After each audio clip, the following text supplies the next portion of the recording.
Ego. A part of us usually thought to be this evil thing, the enemy, a bad thing.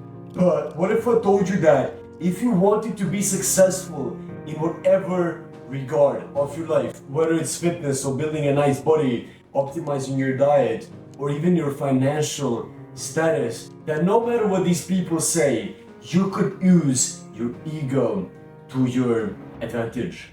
Now, don't get me wrong, ego can totally destroy your life. It can ruin your relationships. It can ruin your whole life.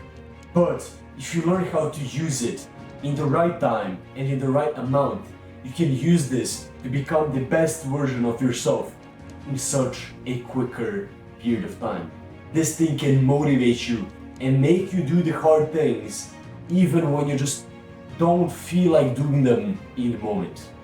But before you can do that, you need to understand why. Firstly, before using it, you need to drop it. Look, anything that you like to do, any people that you like to hang out with, immediately boost your ego. Vice versa. If you hang out with a friend, most likely he's boosting your ego in some way. Maybe he's improving your confidence, he's making you feel a type of way that you like. Or maybe some food is boosting your confidence, is feeling really good once you eat it. It makes you feel good in the current moment. This goes for all of the actions that you do in your life. The things that you don't like to do are dropping your ego. Maybe it's meditation because you see the raw part of your life. Maybe it's working out because it's hard and you right now feel a little bit awkward while you do them. Maybe it's working because it just doesn't feel good and you would rather procrastinate and look at stuff like TikTok and all of these things that are making you feel good in the current moment. In that moment, while you're doing them, they drop your ego. They literally make it go below baseline and you immediately kind of start valuing yourself less. You need to actually, before using your ego, you need to totally destroy it. You need to put yourself below everybody else. And you need to start doing these activities that actually make you feel not as confident, that make you feel awkward. And eventually, when you become better and better in them, your ego baseline will get to the point where your ego is regularly right now.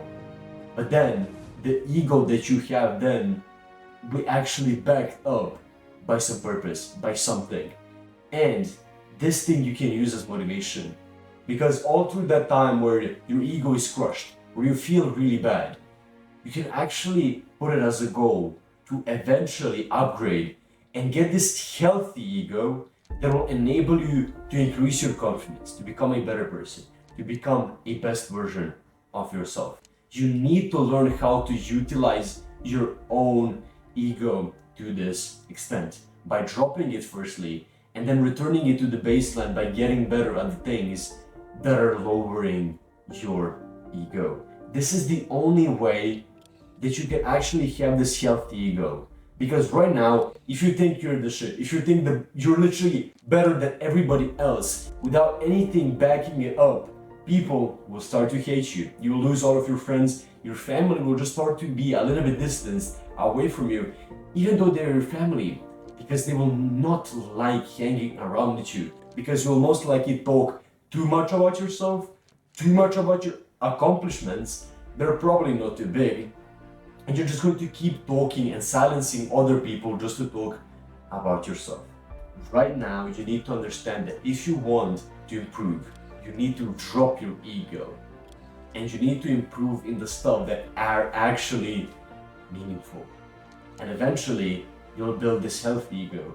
They'll be just a really good character trait. This is the difference between the ego that is told to be bad and the one that we can actually use to our advantage and utilize in our own life to make it much, much better. At the end of the day, you're told all of these days, you're told all of these times in your life that you shouldn't compete, that you shouldn't try to be better than everybody else. But this isn't about that. you should want to be better than everybody else. And immediately, by trying to improve in those things that are maybe making you feel awkward, you're immediately becoming better than everybody else. And also, once the things get maybe too hard, maybe once you're working out and the last set is there, the last rep, you can't even imagine yourself hitting and pushing that weight up. Then remember and think that if you complete that rep successfully, you're one step closer to being better than that person that you maybe want to get back at. Just imagine yourself beating them. This might be so dark because you're told to be weak, you're told to be submissive, you're told to not compete, you're told to not be dangerous. But if you utilize this, it can make you something that you never thought you could become. You need to think in this way. This is what we are supposed to be. Competitive. And you need to use it to your advantage. Don't listen to all of these people who are telling you that you shouldn't compete, that you shouldn't build an ego. Remember, don't show your ego right now.